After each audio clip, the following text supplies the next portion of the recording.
Hey everyone, this is MJ. I just got through with work. It is Friday at 3:30. I'm an hour behind schedule. I just got changed. I put my book nerd shirt on and my cutoffs, and I am heading over to the book sale. This is my absolute favorite book event because it's local. They have everything organized. Tonight it's donation based, so you pay $10 and you get first dibs at whatever is being offered. So cross your fingers I didn't miss out on any good deal. So I'm going to take you along with me. Look at all the people buying books. It's awesome.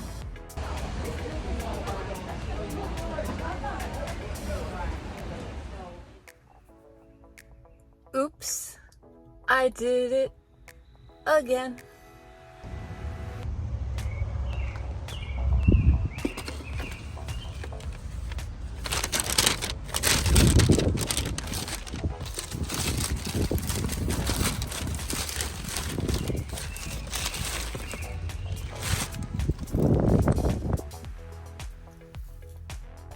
You guys, I just got back to the car and I had 4 bags filled with books.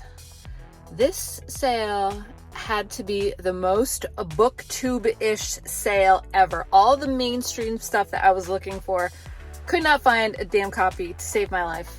All of the June on the Range things, found some trash for August, and I found some really cool things. Prices were $3 for hardcovers, $1 for softcover. Just good stuff. I spent 2 hours here, 2 hours. Massive, light crowd, which was perfect. And people are buying books like crazy, which is really awesome to see. This sale goes on all week, except Sunday. They're not open on Sunday. And then next Saturday, they have a bag day where if you bring a bag, you can fill it for $5. But I've done that before, and there's kind of like last chance books and all that. So, but yeah, really good. I'm so happy. We're gonna do a haul video.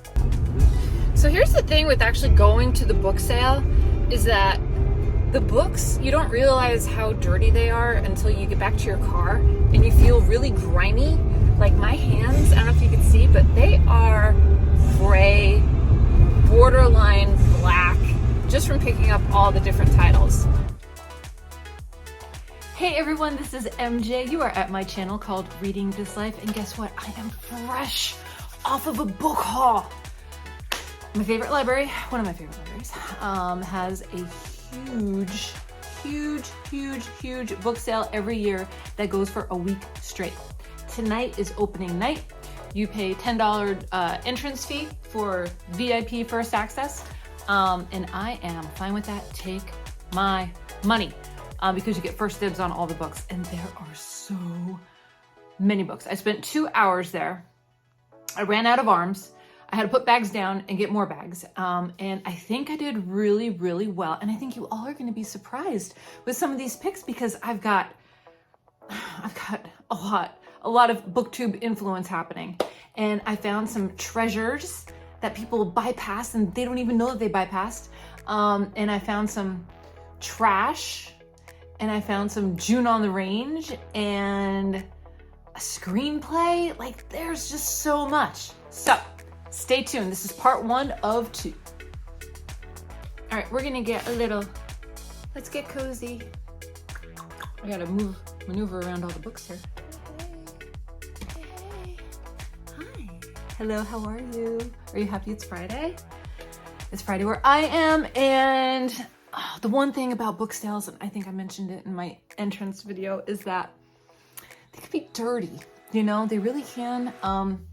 So many books, but the books aren't clean, especially the vintage ones. And when you walk out of there, your hands are almost filthy, but it's so good. It's just so good. And the smell of books, and it's all under a tent with the fans blowing.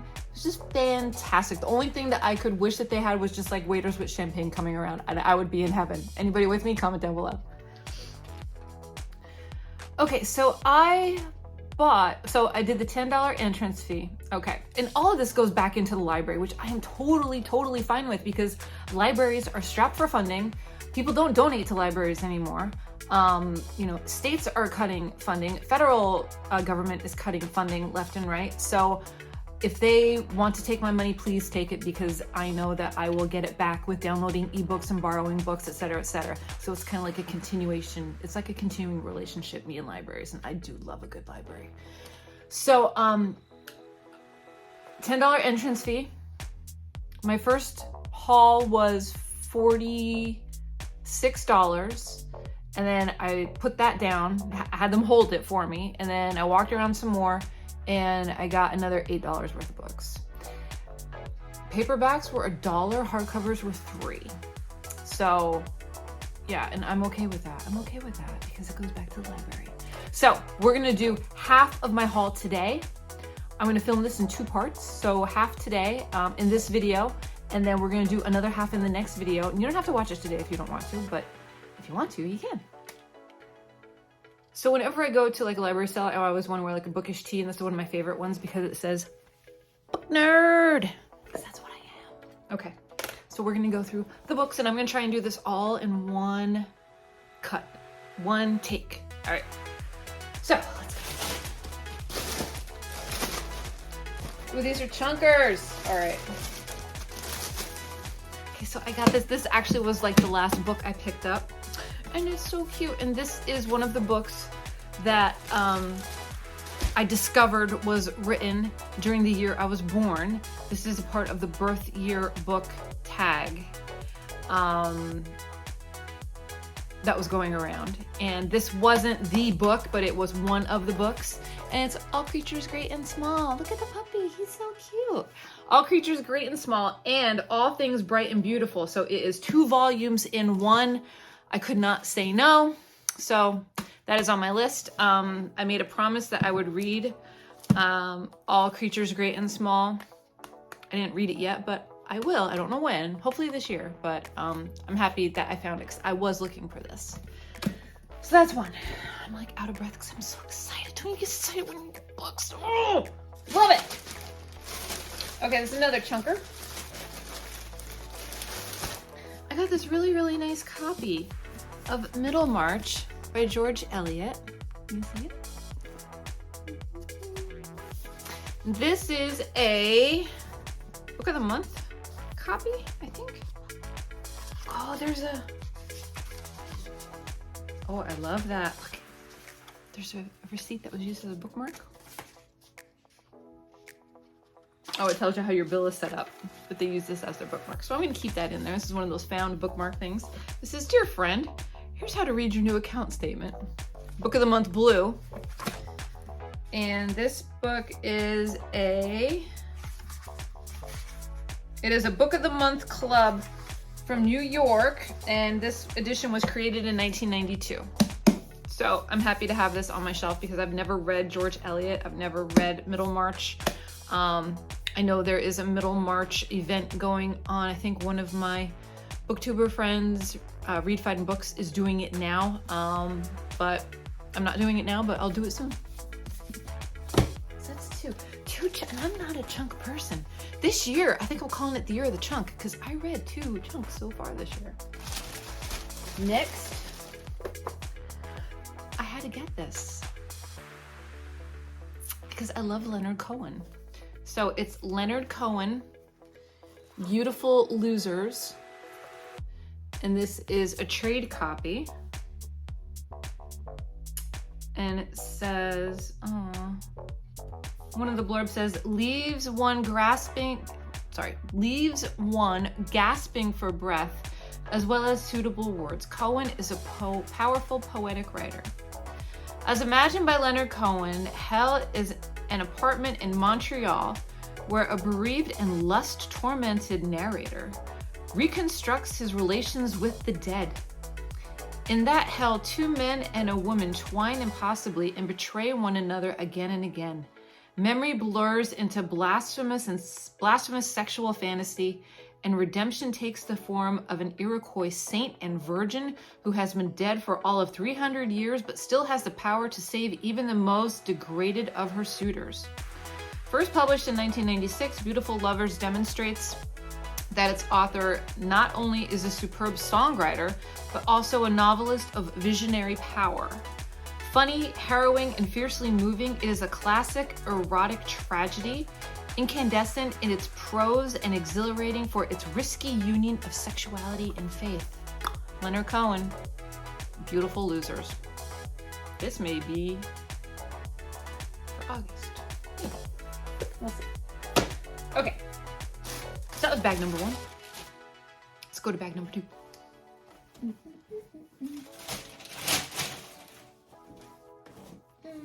We'll do this one. Oh, this one's pretty big. Okay. I saw this and I got it, and actually the lady that was checking me out, not checking me out, but checking me out financially, she was like, what? This is Casablanca, and it is the screenplay of the movie. And on the inside, I don't know who did this, but people like cut out little pictures and glued them in the book, which I'm totally fine with. I think it's cute, deckled edges. And this is basically the script with 15 famous stills. Oh, look how nice. Look at that. And it kind of lifts off the page. It's so good. But this is, as you can see, it's the screenplay. And I am so excited to read this. Wait, I want to see the other pictures. Are they formatted like that?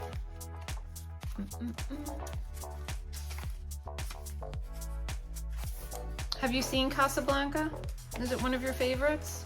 I'm gonna be honest, I never saw the whole thing. I think I have to. I think I'm gonna do a book and a screenplay, one video maybe. That'd be fun, wouldn't it? Maybe like later in the summer? I think that'd be a good idea. So that is the script and legend, Howard Koch. Koch? Fantastic.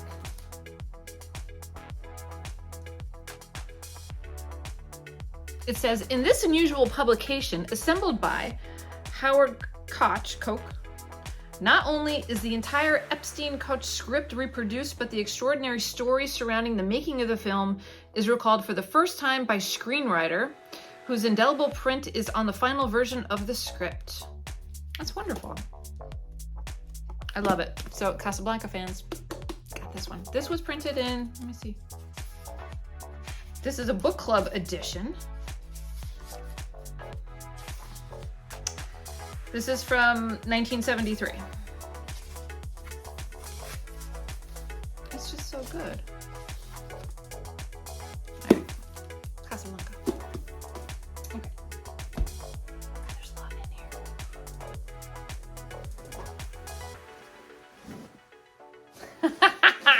All right. So we all know about Trashy August, Garb August. I saw this in the sci-fi section, and I said, I don't think there's any other definition of trash than if you have a book called Demon with Marilyn Monroe on the cover. So this is a book called Demon, and it's Marilyn Monroe looking bodacious, and there's also a centaur and a woman on a centaur. And I said, you know what? I'm a feminist girl, and I'm gonna pick this book up. So Demon, oh God. Let's see, when did it come out?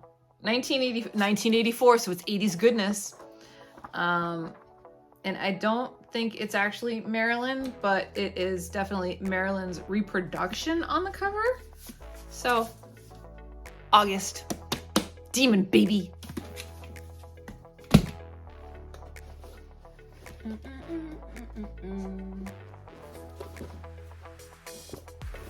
Picked up a copy of The Rum Diary by Hunter S. Thompson. Never read Hunter S. Thompson. Would like to.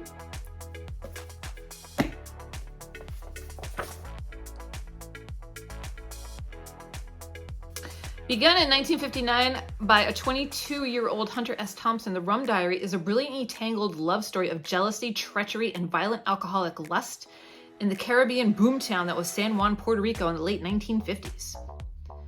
The narrator, freelance journalist Paul Kemp, Irresistibly drawn to a sexy, mysterious woman, is soon thrust into a world where corruption and get-rich-quick schemes rule, and anything, including murder, is permissible. Exuberant and mad, youthful and energetic, this dazzling comedic romp provides a fictional excursion as riveting and outrageous as Thompson's Fear and Loathing books. So there we go. Next.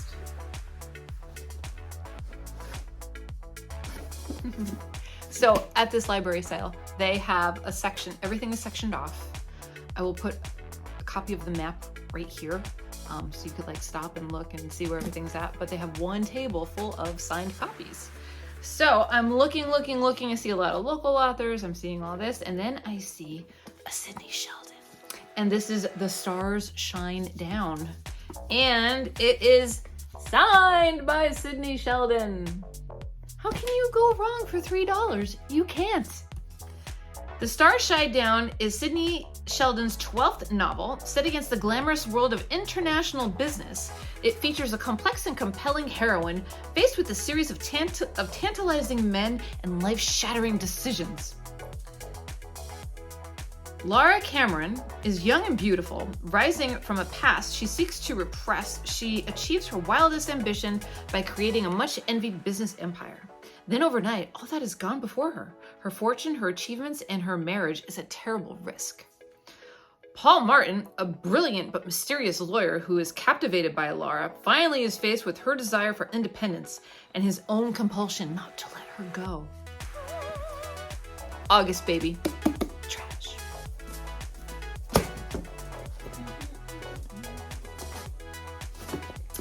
This book I remember reading in high school, and I don't have a copy of it, and I wanted it just for that. And this is a copy of The Red Badge of Courage by Stephen Crane. Have you read this in high school? Do you remember it? Is this the first time that I mention it and now it's like sparking an idea or a memory in your head? Comment down below and let me know. Red Badge of Courage is fantastic. I remember just loving it. I'm not gonna read the whole thing. This is like a modern library copy. This was first published in 1895. When its author, an impoverished writer living in a bohemian lifestyle in New York, was only 23, it immediately became a bestseller and Stephen Crane became famous. Crane set out to create a psychological portrayal of fear. Henry Fleming, a Union Army volunteer in the Civil War, thinks that perhaps in a battle he might run. As far as war was concerned, he knew nothing of himself. And he does run in his first battle, full of fear and then remorse. He encounters a grotesquely rotting corpse propped against a tree, and a column of wounded men, one of whom is a friend who dies horribly in front of him. Fleming receives his own red badge when a fellow soldier hits him in the head with a gun. The idea of falling like heroes on ceremonial battlefields, Ford Madox Ford remarked later, was gone forever. Shelby Foote, author of the Civil War, has provided an introduction to this modern library edition. So, I'll be revisiting this in the future with one of my classics. But wait, there's still more. Okay, I've seen this title. I think I've seen this title. For some reason, I'm getting Black William and Black Phillip confused because Black Phillip is the goat from the movie The Witch. And it's one of my favorite little characters because it's so creepy. Oh, wait, there's a bookmark. This person got to page 303. And this is Wicked, some kind of truck thing or something. All right. There's no cover to it. This is Black William by Robert Neill. This is a first edition. No cover, no dust jacket. And I'm not 100% what it's about. But I know that I have seen Black William floating around booktube, almost positive. So if it has been floating around booktube, let me know because I saw this and I was like, wait, there's something with that book. I'm gonna get it. It's $3, big deal. So, Black William. I picked up a Margaret Atwood copy for $1. This is The Tent. Delightfully pointed melange of fictional pieces from one of the world's most acclaimed and incisive authors. The Tent is a sparkling addition to Margaret Atwood's always masterful book. It looks like this is essays, perhaps. And this is from 2007. And that's Margaret Atwood, The Tent.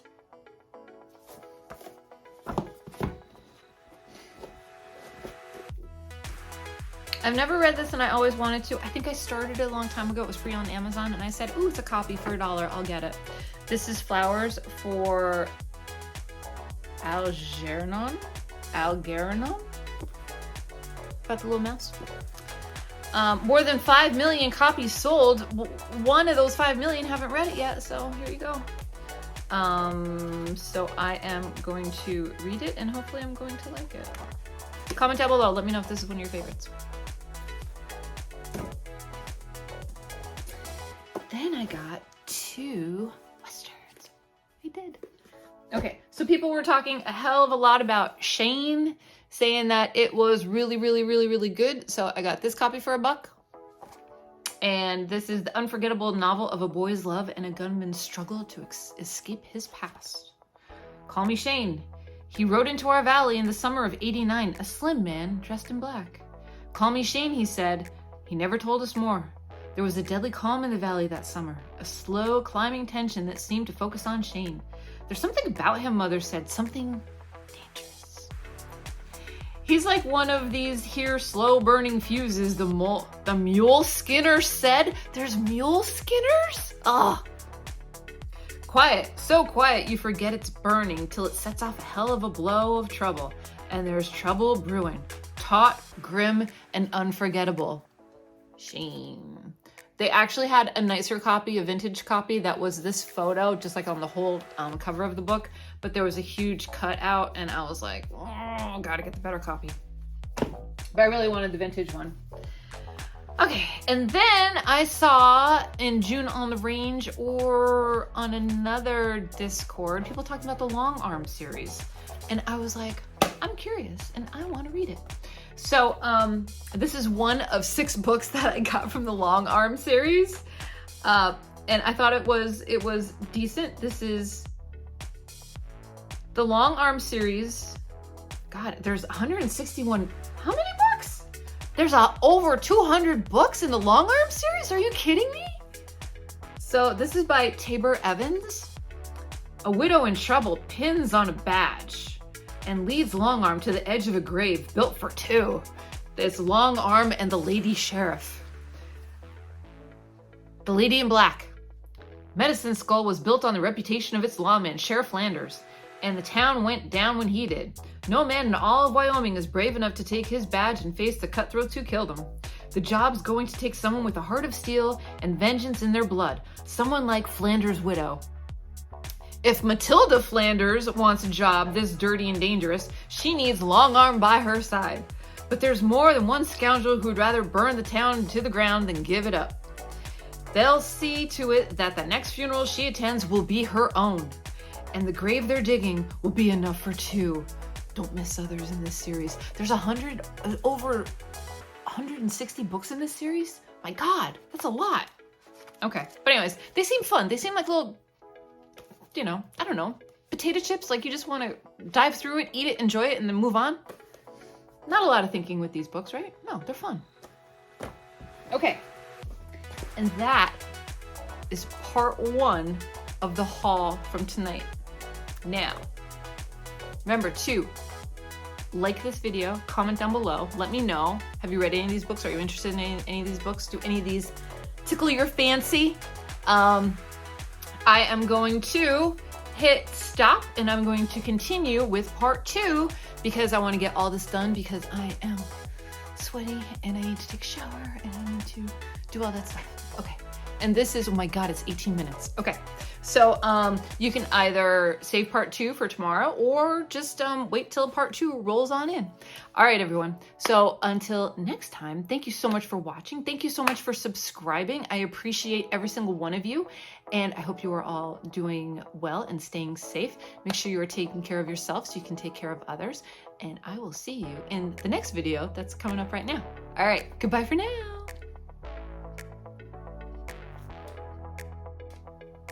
Whew, I'm parched.